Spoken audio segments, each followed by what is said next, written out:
아, 가사대로 우리 함께 하나님 나라를 만들어가는 공동체가 되기를 소망합니다. 성일을 맞아서 주의 전에 오신 여러분을 주님의 이름으로 환영합니다.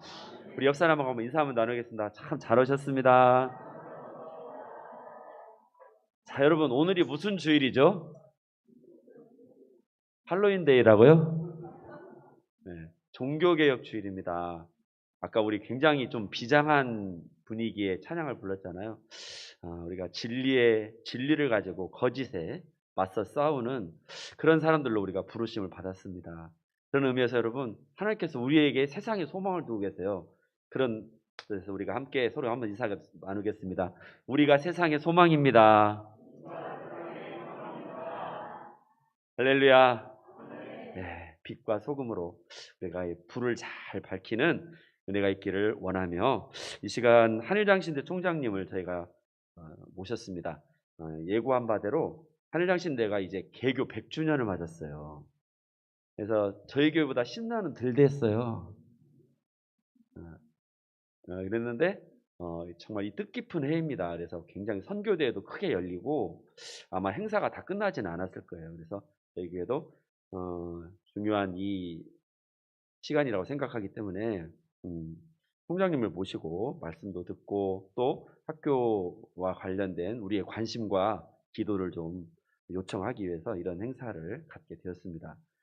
이제 우리 나오셔서 말씀 전하실 우리 최은하 총장님은요, 1997년에 한일장시대 교수님으로 구약학 교수님으로 임용을 받으셨고 전도서를 전공하셨습니다.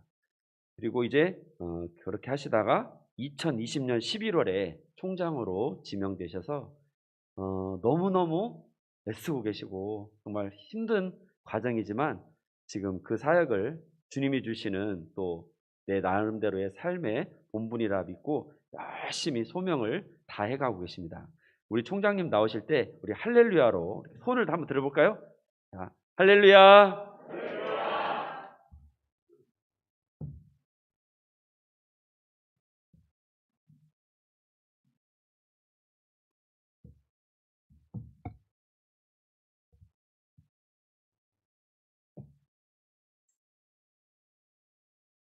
이렇게 정말 우렁찬 찬양과 그리고 너무나도 아름다운 우리 성가대와 기도를 함께 어우리는 이런 예배에 제가 하나님의 말씀을 함께 나눌 수 있게 되어서 너무나도 영광이고 감사의 마음이 큽니다.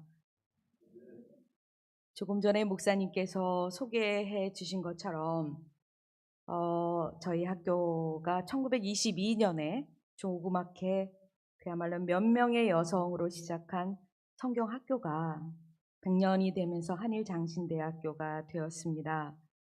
그동안 저희 학교를 운영했던 지난 1922년부터는 모두 우리 14명의 여자 선교사님들, 주로 미국 남장로교에서 오신 선교사님들이 저희 나라에 선교를 하기 위해서 오셨는데, 그 당시에는 남녀 7세 부동석 뭐 이런 우리 유교의 가치 때문에 남성들이 여성이 남성을 자유롭게 만날 수 없는 그런 상황에서 전도부인이 필요하다라고 이야기를 해서 전도부인을 양성했던 학교가 저희 학교의 최초의 시작이었습니다. 그런 전도부인 양성소가 여자신학교가 되었고 또 신학교가 되었고 이제 신학대학이 되어서 이제는 종합대학이 되어서 올해 100년을 맞이하게 됩니다.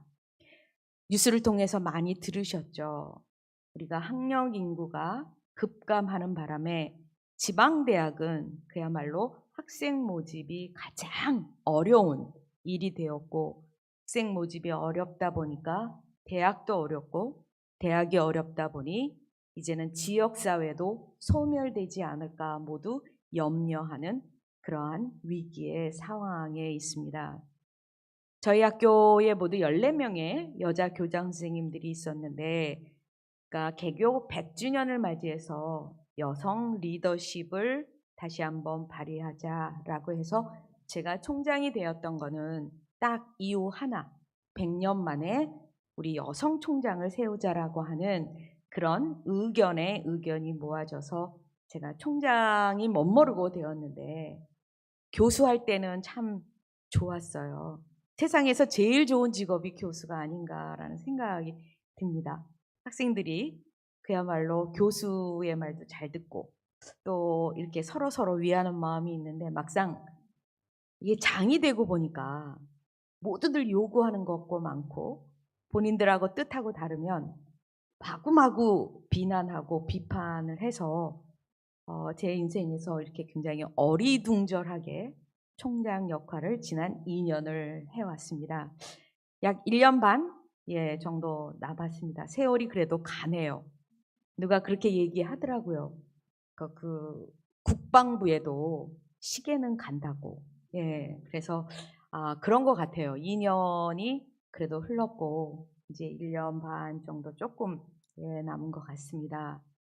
지금까지 한일장신대가 100년을 이어올 수 있었던 것, 우리 교장 선생님이나 아니면 학교의 교직원 선생님들이 일을 잘했기 때문에, 학생들이 공부를 잘했기 때문에 우리 학교가 100년이 되었다라고 말할 수도 있지만, 저희 학교가 이 호남 지역 전라북도에서 유일한 그 총회가 인정하는 직영신학대학으로서 지금까지 이어올 수 있었던 것은 전폭적으로 지역교회의 기도와 또 헌신과 그리고 물질적인 도움을 끊임없이 교회와 성도들이 지원해 주셨기 때문에 오늘날 한일장신대학교가 존재할 수 있었습니다.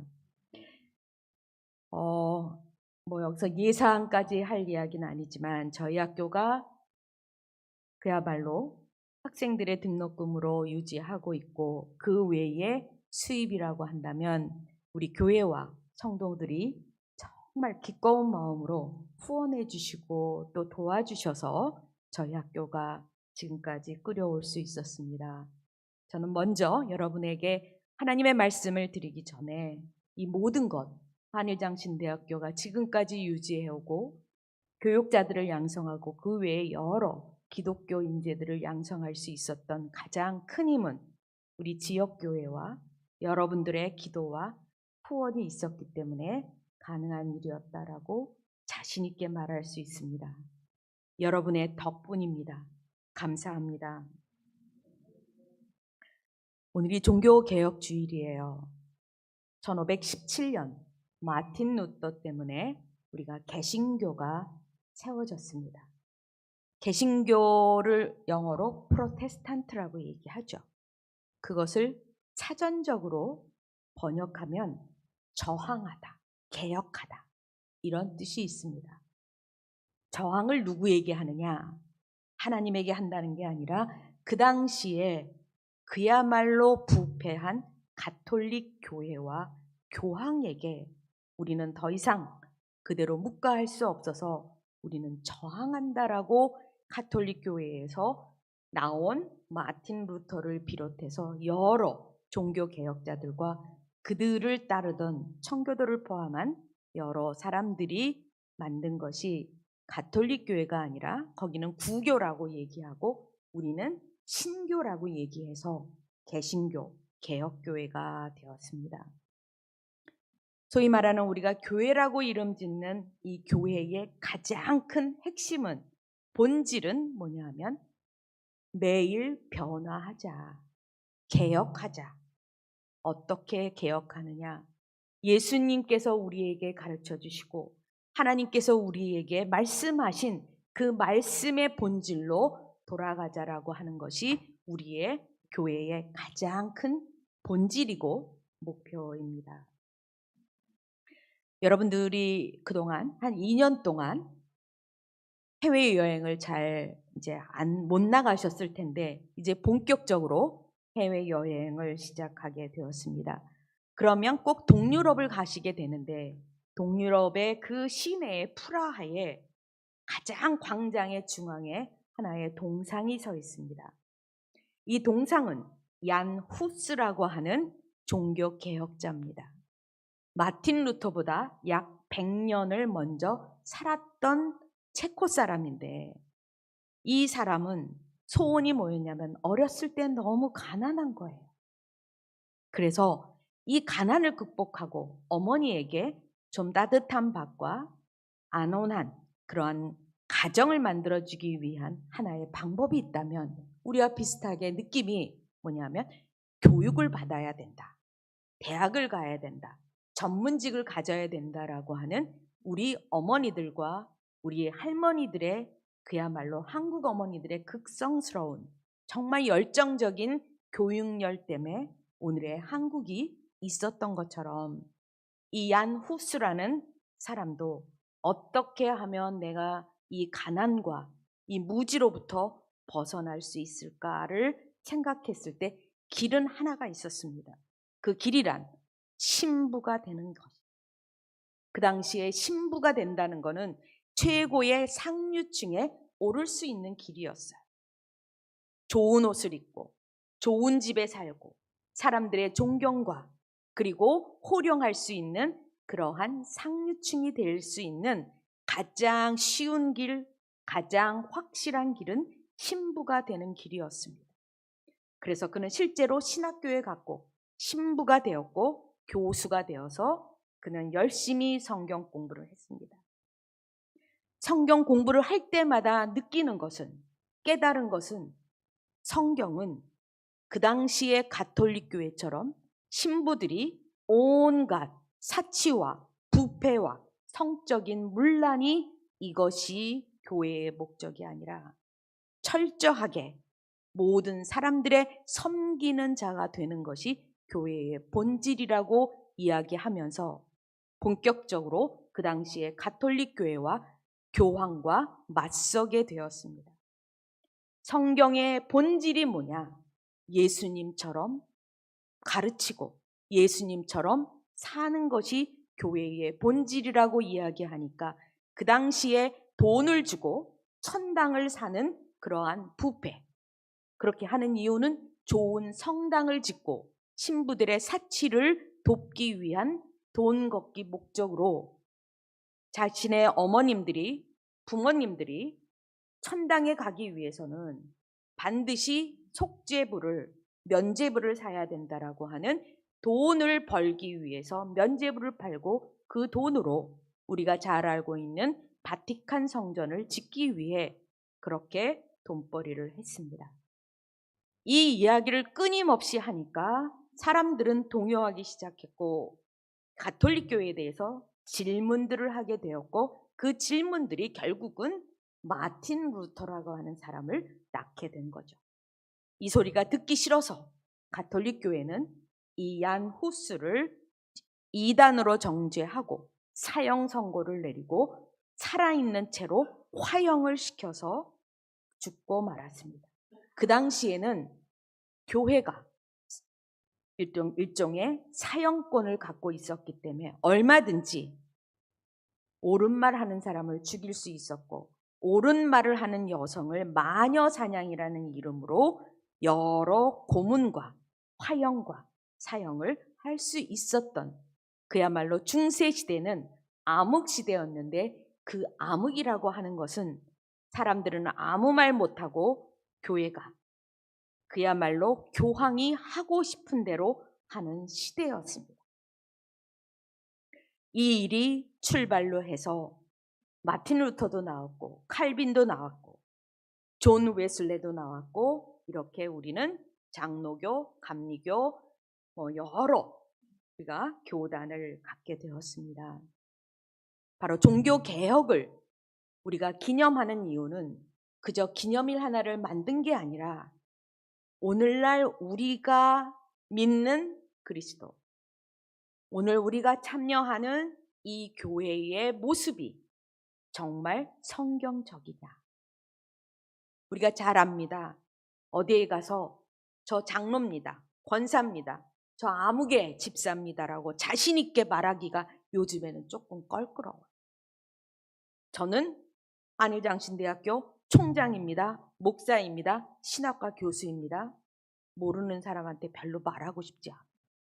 왜냐하면 모든 잘못이 목사와 총장이 잘못한 것처럼 교회가 그래서는 되겠느냐. 교회 그렇죠. 그래서는 안 되죠. 그러나 제가 그렇게 혼자 야단을 맞아야 될 일인가? 뭐 그런 생각을 하면서 굉장히 부끄럽습니다. 그러니까 오늘날 교회는 지난 130년을 지켜오면서 한국 교회가 독립운동을 그야말로 주도하고, 그리고 한국 교회가 교육과 의료와 모든 점에서 앞서갔던 지난 100년의 역사에 대해서 누구도 기독교의 공헌과 업적을 부인하는 사람은 없지만, 요즘에는 교회가 왜 그러냐, 목사들이 왜 그러냐, 그리스도인들이 왜 그러냐라고 이야기하기 때문에 스스로 우리가 그리스도인이라고 말하기가 참으로 어렵습니다. 성경을 다 들여다보면 완전한 사람은 없습니다. 우리가 잘 알고 있는 아브라함, 잘못한 게 여러 개 있어요. 이삭에 대해서는 별로 그렇게 큰 잘못이 없는 것 같은데, 아들 에서와 야곱 두 아들을 그렇게 잘 교육한 것 같지는 않아요. 특별히 야곱, 오늘은 야곱의 이야기입니다. 우리가 잘 알고 있는 대로 야곱이 147세를 살았어요. 그런데 147세 중에서 130세가 되었을 때 요셉이 이집트의 총리가 되는 바람에 온 가족 70명이 애굽으로 떠나서 거기에 정착하게 됩니다. 그리고 야곱은 그 당시에 최고의 권력자인 바로 황제를 만나죠. 야곱과 바로 황제가 서로 만나서 두 사람 사이에 이런 이야기가 오고 갑니다. 요 말씀이 47장에 있어요. 바로가 야곱에게 이렇게 얘기합니다. 노인의 연세가 어떻게 됩니까? 아마도 굉장히 늙어 보였던 것 같아요. 그랬더니 야곱이 이렇게 얘기를 합니다.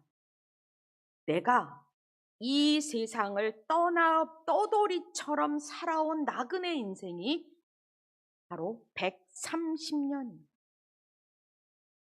우리 조상들이 살았던 것보다는 그렇게 많이 살지 않았지만 나의 인생은 참으로 험악한, 정말로 힘든 인생을 살았습니다.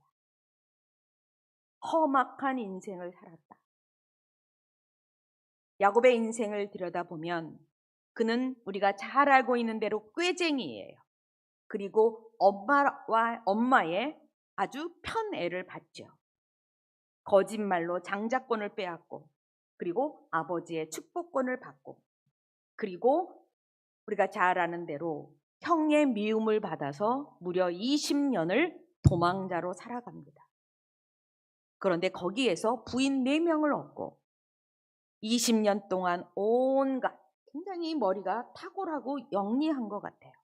많은 가축, 그 당시에 저 사람이 부자냐 아니냐의 기준은 얼마나 많은 가축이 있었냐라고 하는 그게 기준이었는데, 라반이 화가 날 만큼 많은 가축을 얻고 20년 만에 고향에 들어가서 그야말로 가장 가슴에 정말로 이걸 어떻게 해결하면 좋을지 몰라 하는 형 에서와의 관계를 회복하는, 그리고 이 회복뿐만이 아니라 이제는 아들이 12명이고 딸 하나까지 가지면서 세겜 땅에서 이제는 야곱의 고생이 이제는 끝이구나 라고 하는 그때에 모든 것을 다 이루었다, 더 이상 바랄 게 없다라고 생각하는 그때의 야곱에게 큰 일이 벌어집니다. 바로 외동딸 디나가 그 동네의 원주민으로부터 강간을 당합니다. 기가 막힌 일이죠. 뿐만 아니라 강간을 당했을 뿐만 아니라 이것이 화가 난 디나의 오빠들은 바로 강간한 그 세겜족을 전부 다 여러 가지 방법을 통해서 집단 살인을 하게 되죠. 야곱의 가족들은 이제 남의 땅에 와서 이제 정착을 해야 되는 그런 시점에 원주민들을 죽이고 원주민으로부터 미움을 받게 됐으니 이제는 도망을 또 가야 되는 그런 상황인 거예요. 어쨌든 간에 디나가 강간을 당한 것은 참으로 큰 일이었지만 살인까지 한 집단 살인을 한 것은 결코 쉬운 일이 아니었을 그런 상황이었습니다. 그때 하나님이 야곱을 다시 찾아옵니다.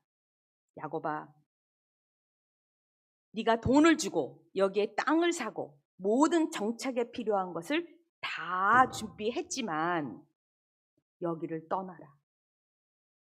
그리고 네가 갖고 있었던 모든 이방 신상, 그리고 누구나 가장 값나가는 보석, 그런 금은 보화를 가지고 가지 말고 이 땅에 묻고 목욕을 하고 옷을 가려입고 어디로 가냐 하면 베델로 가라. 땅도 사고 정착도 하고 모든 것을 다 이루었던 이곳에서 그야말로 집단살인을 하고 강간도 당하는, 이제 어떻게 해야 될지 모르는 그 시점에 하나님께서 처음으로 야곱을 만나 주었던 그 베델, 루스라고 하는 곳으로 돌아가라는 거예요. 다시 시작하라는 겁니다. 지금까지 내가 노력해서 얻었던 모든 것들을 다 털어버리고, 털지 않을 수가 없어요. 일단 생명을 구하려면 세겜 사람으로부터 벗어나야 되기 때문에 모든 것을 다 남겨두고 떠나라고 베델로 가라고 합니다. 하나님은 왜 베델로 가라고 했을까요?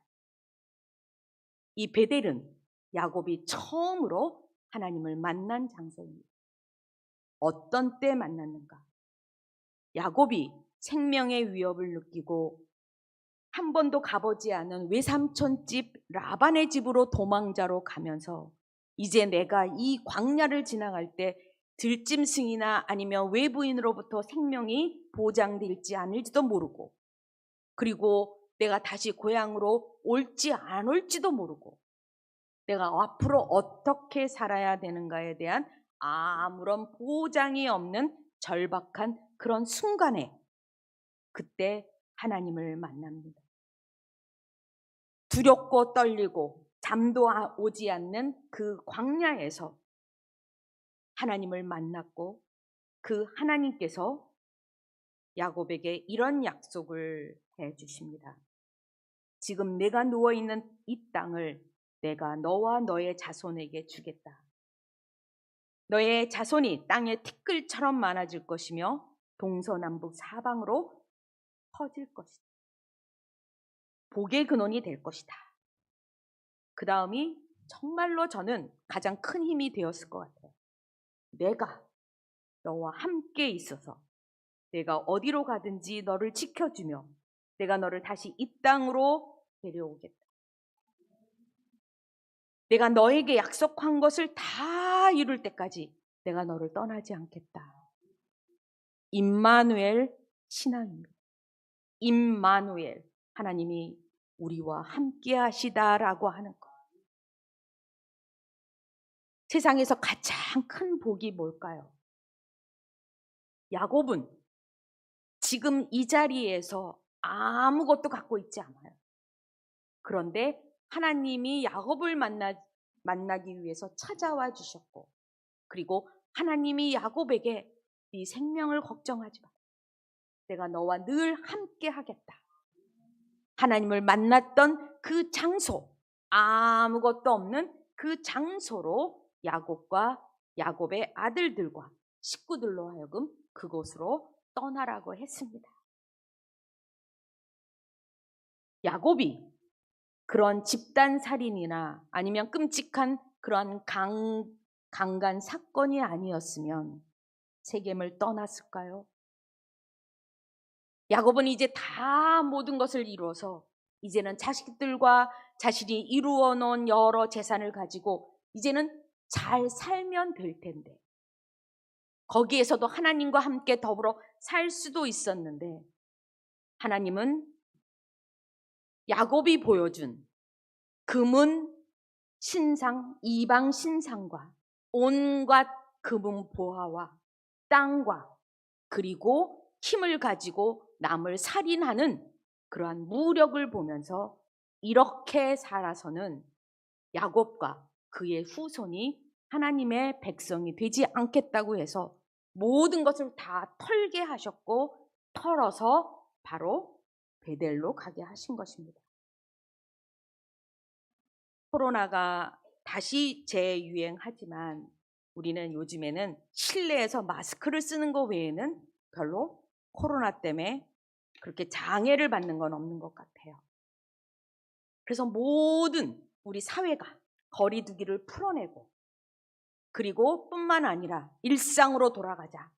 그리고 교회에서도 우리가 예배를 회복하고 우리의 신앙을 회복하고 우리의 교회 생활과 봉사를 다시 회복하자고 목사님들이 그리고 모든 교회가 한결같이 외칩니다. 우리가 잘 알고 있는 제인구달, 이분은 생물학자죠. 최재천 명예 2대 명예교수, 이분이 얼마 전에 텔레비전에서 이렇게 얘기했습니다. 코로나19 바이러스는 우리에게 재앙을 가지고 왔지만 알고 보면 하나님이 우리에게 주신 선물입니다. 전혀 반대의 얘기를 하는 거예요. 왜 그러느냐? 코로나 때문에 2년, 3년을 온 세계가 이렇게 고생을 하는데 코로나 바이러스가 다 죽고 나면 이제 재앙이 끝난 게 아니라 코로나19와 같은 바이러스가 앞으로는 계속 나올 수 있다. 인간이 삶의 패턴을 바꾸지 않으면, 인간이 지금처럼 물질 위주로 살아가면서 온갖 자연과 그리고 온갖 우리가 자연을 마구 해치는 이 삶의 패턴을 유지하는 한 코로나는 이제 시작일 뿐이다. 우리의 신앙, 종교개혁이라고 이야기할 때에 과거에 저항을 해서 개신교가 생겼다는 것을 기념하는 게 끝이 아니라 우리의 원래의 하나님이 우리에게 원하시는 그 처음 신앙으로 돌아가야 된다라고 하는 이 메시지가 우리 코로나 이후에 그리고 종교개혁주의를 맞이하면서 우리가 돌아가야 할 개혁의 출발점입니다. 우리가요, 언제 하나님을 만났나요? 정말 배고플 때, 아무것도 갖지 않았을 때, 주권마저 없고 외부에 의해서 온갖 찬탈과 전쟁과 그리고 독재와 우리나라에 정말 희망이 있을까? 세계에서 가장 가난한 빈국 중에 하나로서 서구인들이 나눠주는 원조, 밀가루, 빵가루, 그리고 우유, 그리고 남들이 입었던 구제 옷을 입으면서 우리는 하나님 앞에 밤새도록 부르짖었고, 하나님 우리를 지켜달라고, 하나님이 아니면 우리는 살 수 없다고 우리가 그렇게 외쳤던 그 시절이 있었습니다. 저를 포함해서 그렇게 그때에 우리가 힘들고 절박하고 아무것도 없을 때 하나님과 가까이 하면서 하나님께 울부짖으면서 기도하면서 하나님이 아니면 우리는 살아갈 수 없습니다라고 밤새도록 철야하고 시간이 있을 때마다 하나님께 울부짖고 하나님 우리에게 밥을 달라고 우리에게 평화를 달라고 울부짖었던 그 간절함이 이제는 찾아보기가 참으로 어렵습니다.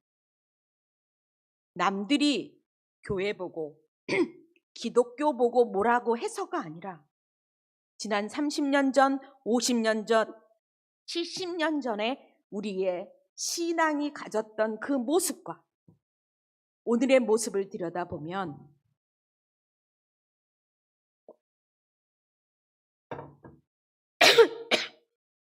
우리가 돌아가야 할 회복의 자리는 어디인가? 집도 필요하고 돈도 필요하고 주식도 필요하고 코인도 필요하고 필요한 게 너무 많아요. 그것이 우리가 추구해야 할 진정한 목표점인가?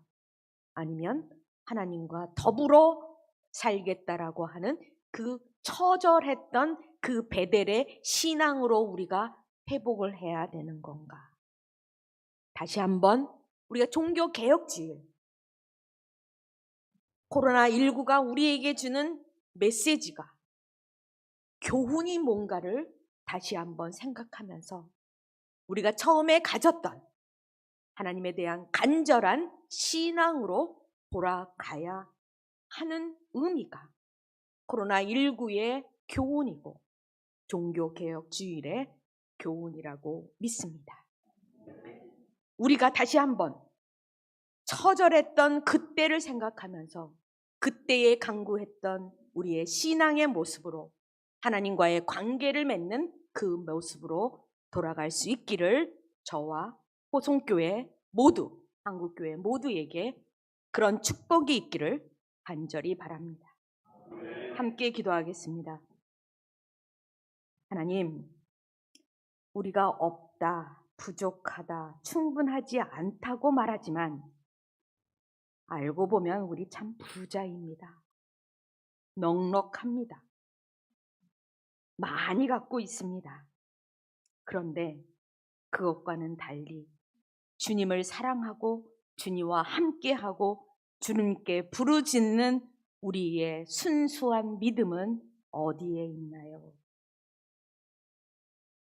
주님, 우리를 깨우치사 베델을 갈 수밖에 없었던 그 야곱의 심정으로 다시 한번 우리가 처음 가졌던 그 믿음의 출발점으로 회복할 수 있도록 우리 모두를 지켜주시옵소서.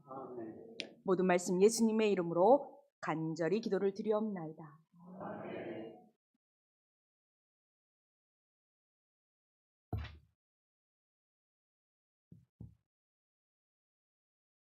예, 감사합니다.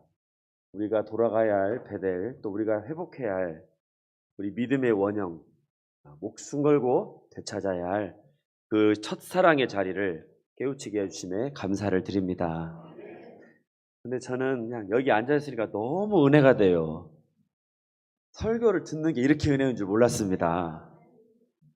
네, 항상 이런 날이면 좋겠지만, 우리 그 최은하 총장님은요, 제가 1992년에 서울 광나루 장신대에 입학했는데, 그때 이제 그 선택 과목으로 신구약 중간사라고 하는 과목이 있었어요. 그때 92년, 그러니까 지금 30년 전이죠. 그때 저에게 그걸 가르쳐 주신 은사이십니다. 그래서 그때는 훨씬 더 이쁘셨는데, 지금은 이 총장의 이 짐을 지셔야 되기 때문에 상당히 어깨가 무겁습니다. 우리 총장님께서 이 직을 아까 1년 반 남으셨다고 하신 것 같은데 잘 마칠 수 있도록 생각할 때 기도해 주시기를 바랍니다. 종탑 제막식 제가